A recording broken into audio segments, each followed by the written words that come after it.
नमस्कार, स्वागत है आपका लाउड इंडिया टेलीविज़न पर। लेकर आया हूँ आपका अपना कार्यक्रम, पॉलिटिकल व्यूअर्स अशोक वानखड़े।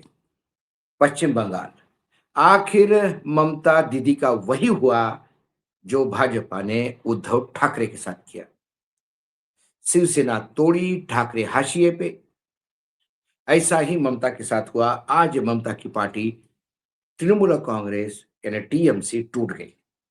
ममता की पार्टी में बड़ी टूट, 58 विधायकों ने अलग गुट बनाया। ऋतुव्रत बनर्जी को विधायक दल का नेता चुना गया और स्पीकर ने उन्हें विपक्ष का नेता माना। पश्चिम बंगाल में ममता बनर्जी की टीएमसी में बड़ी टूट सामने आई है। पार्टी के निकाले गए विधायक ऋतुव्रत बनर्जी के नेतृत्व में 58 विधायकों ने अलग गुट बना लिया। उन्होंने दावा किया कि उनके साथ 2 और विधायक भी हैं। ऋतुव्रत ने बुधवार को कहा कि 58 विधायकों ने विधानसभा अध्यक्ष रथिंद्र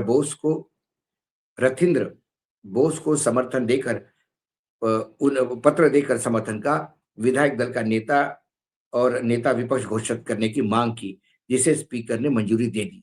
जावेद खान, संदीपन शाह और सिउली शाह को उपनेता जबकि अखरुज्जमान को चीफ व्हिप बनाया गया है। अब आज सुबह ही 10 साढ़े 10 बजे अ, 2 बड़ी वैन में ये 58 विधायक वहाँ पहुँचे, विधानसभा पहुँचे, तभी लग रहा था।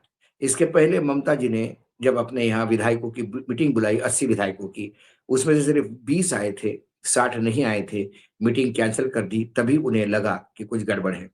उसके बाद एक सांसद ने सभी पदों से इस्तीफा दिया, उसके बाद मेयर जो है कलकत्ता के, उन्होंने भी अपने पद से इस्तीफा दिया, वो विधायक चुने गए। उसके बाद अ, जब मारा गया अभिषेक बनर्जी को, तब कई विधायकों से जो अपेक्षा थी समर्थन के लिए वो नहीं आए। ममता बनर्जी जब धरने पे बैठी, पुलिस के बात मना करने के बाद भी, वहाँ पर भी 8 विधायक थे और बाकी 2-4 सांसद।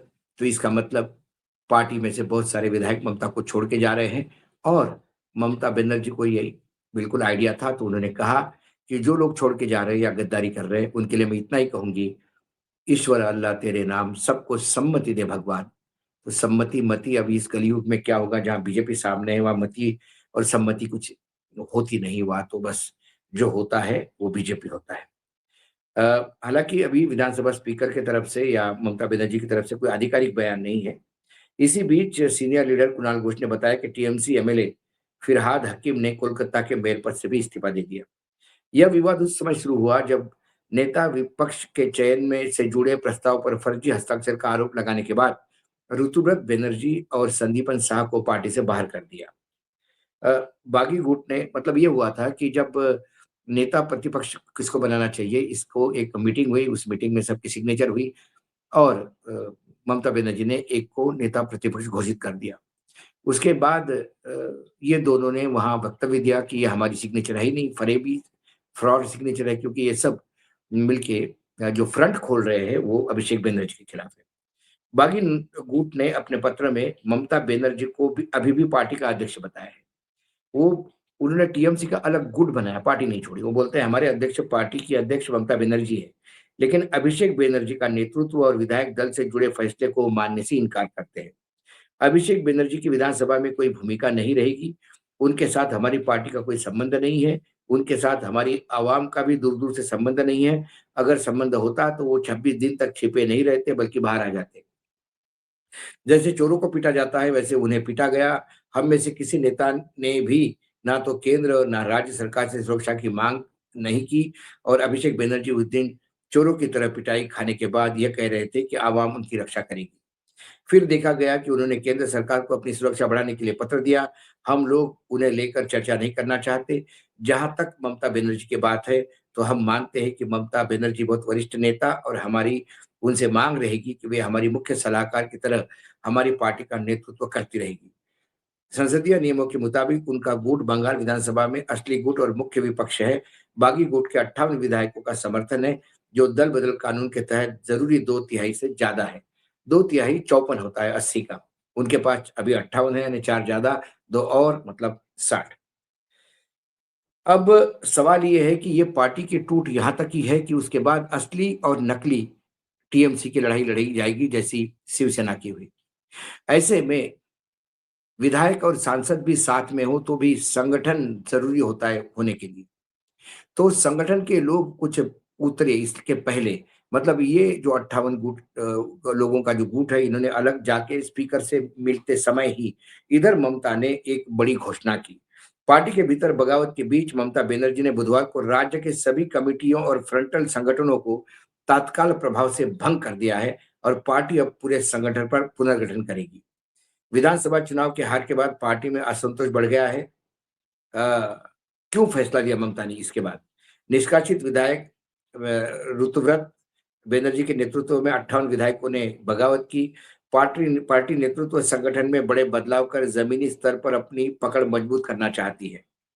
जिला, ब्लॉक और अन्य स्तर की समितियों का नए सिरे से गठन किया जाएगा, ममता ने कहा। फ्रंटल संगठन युवा, छात्र, महिला, श्रमिक आदि में भी बदलाव होंगे। पार्टी नेतृत्व नए चेहरों और जमीनी कार्यकर्ताओं को फिर से मौका देगी। टीएमसी के से जो अलग जो हुए, ये जो बगावत जो शुरू हुई, ये 2 नेताओं के डिस्कशन से हुई। कौन थे? ऋतुव्रत बनर्जी, उम्र 46 साल है, ग्रेजुएट, पोस्ट ग्रेजुएट पढ़े हुए हैं। 2008 में स्टूडेंट फेडरेशन ऑफ इंडिया यानी एसएफआई, ये लेफ्ट का जो स्टूडेंट का विंग है, उसके राष्ट्रीय महासचिव बने। सीपीआईएम ने उनको पश्चिम बंगाल से राज्यसभा भेजा। राज्यसभा भेजने के बाद 2017 में 14 में राज्यसभा बना। 3 साल के अंदर पार्टी ने उनको निलंबित कर दिया। 17 से 20 तक राज्यसभा में निर्दलीय सांसद बन के रहे। 2020 में ममता बनर्जी की पार्टी टीएमसी को ज्वाइन किया। 2024 में उन्हें फिर टीएमसी ने दूसरी बार राज्यसभा भेजा। 2026 में पश्चिम बंगाल विधानसभा चुनाव में उलबेरिया पूर्व सीट से वो विधायक बने। 2000 जून 26 में उन्होंने सिग्नेचर विवाद पे पार्टी तोड़ दी। संदीपन साहा जो उनके साथ दूसरे गए हैं, 47 साल की उम्र है, वो ग्रेजुएट है। उनका राजनीतिक सफर 2015 का है। सक्रिय राजनीति में आए और कोलकाता नगर निगम चुनाव में जन बजान वार्ड से जीत हासिल कर दी, कारपोरेटर बने। केएमसी में आईटी सलाहकार की भूमिका में भी निभा चुके हैं। 2026 में पश्चिम बंगाल विधानसभा चुनाव में एटारी सीट से टीएमसी उम्मीदवार बने। उन्होंने बीजेपी के प्रियंकर टेबरीवाल को 34,006 वोट से हराया था। ममता बनर्जी ने टीएमसी के 2 विधायक संदीपन शाह और ऋतुव्रत बनर्जी को पार्टी से निकाल दिया था, क्योंकि उन्होंने स्पीकर से शिकायत की थी कि पार्टी ने शोभन देव को विपक्ष का नेता बनाया। और उस प्रस्ताव जो स्पीकर के पास भेजा गया, उसमें उनके और शाह के साइन फर्जी है, हमने साइन किए ही नहीं है। और उसके बाद अब क्या ये टीएमसी पे कब्जा बना पाएंगे? टीएमसी पे बागी विधायक, नेता, विपक्ष सचिव, व्हीप जैसे पद तो ले सकते हैं, लेकिन शिवसेना और एनसीपी की तरफ की पार्टी का अधिकार अभी नहीं ले पाएंगे। अगर ऐसा होता है तो 2 बड़े गुट के दावे पर चुनाव आयोग फैसला लेगा। मामला कोर्ट भी जा सकता है। हालांकि इसके लिए 2/3 यानी 28 में से 19 लोकसभा सांसद की भी जरूरत होगी। इसके अलावा संगठन के पदाधिकारियों का भी रुख महत्वपूर्ण होता है। इससे बचने के लिए ममता ने पहले ही सभी कमिटियां भंग कर दी। लेकिन जिस हिसाब से चुनाव आयोग बीजेपी के गोद में बैठ के काम कर रहा है और न्यायपालिका तो आप सब देख ही रहे हो, ऐसे में यदि बैकडेट में ही चुनाव आयोग के पास कोई अब अर्जी इन्होंने दे दी, तो फिर चुनाव आयोग ममता की इस बर्खास्ती को गलत मानेगा और फिर वही जो बर्खास्त किए गए जो अधिकारी है, उन्हीं के भरोसे टीएमसी का वो जो भी कर सकते हैं। चुनाव आयोग जो चाहे, जब 27 लाख मतदाताओं को मतदान से वंचित कर सकते हैं, तो अब चुनाव आयोग कुछ भी कर सकता है। अ, यह मामला मुख्य रूप से 10वीं अनुसूचित में दिए गए दल बदल कानून, पार्टी संगठन के संविधान और निर्वाचन आयोग के नियमों से तय होता है। अब महाराष्ट्र में भी 2022 में एकनाथ शिंदे ने बड़ी पार्टी तोड़ी। 2023 में अजित पवार के साथ एनसीपी की टूट हो गई और ये सारा इतिहास सबको पता है। लेकिन मैं पहले भी कह चुका हूं कि शरद पवार के सेनापति अजित पवार थे, वो टूटने से वो बहुत कमजोर हो गए। फिर भी उन्होंने जमीन पर उतार के लोकसभा में बीजेपी को पानी पिला दिया था, लोकसभा चुनाव में। उसके बाद बीजेपी ने मतलब जनादेश के बगैर ज्ञानादेश से काम लेना शुरू किया, तो विधानसभा में क्या हुआ सब जानते हैं। ऐसे ही शिवसेना के एकनाथ शिंदे सेनापति थे उद्धव ठाकरे के, उनको ही अलग कर दिया तो उद्धव ठाकरे बहुत कमज़ोर हो गए, वो शरद पवार जैसा खेल नहीं कर पाए। बंगाल में स्थिति अलग है, बंगाल में जो गए वो सेनापति नहीं थे, लेकिन टीम उनके साथ है क्योंकि कई लोग डरे हुए हैं। और यही टूल किट मैं बार-बार कहता हूँ कि अब देश में बंगाल के चुनाव का मॉडल ये एक पूरे देश में लागू होगा। क्योंकि अब चाहे आपके साथ लोग हो, ना हो, बीजेपी सत्ता में आएगी। 2029 में बीजेपी परिसीमन भी करेगी, 700 सीटों पे चुनाव होगा, उसमें से 600 से 650 सीट पे अकेली बीजेपी आएगी। क्योंकि एसआईआर होगा, एसआईआर कैसा होगा, अलग-अलग राज्यों में अलग-अलग तरीके से होगा। मैक्सिमम विरोधी पार्टियों के मतदाता वंचित रखे जाएँगे। उसके बाद चुनाव घोषित होंगे तो सारी ब्यूरोक्रेसी जो है वो बीजेपी में जो हो गई है वही काम करेगी चुनाव आयोग के आदेश पे।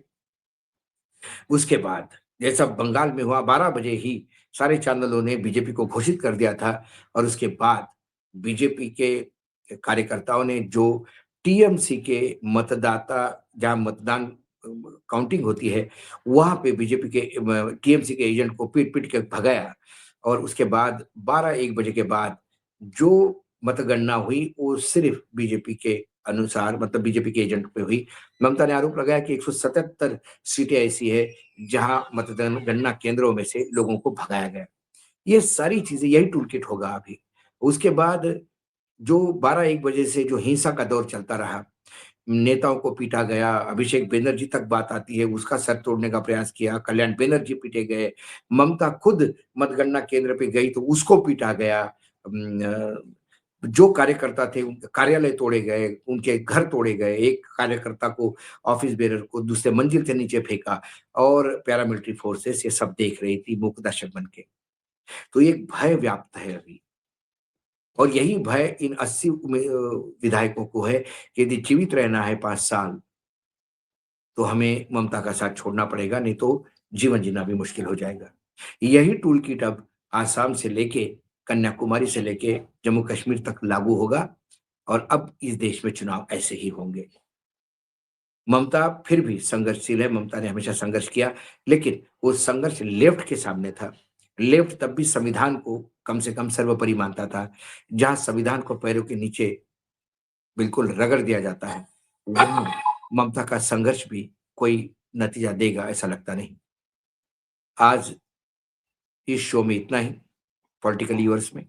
फिर आता हूँ किसी विषय के साथ, तब तक के लिए नमस्कार, देखते रहिएगा लाउड इंडिया टीवी।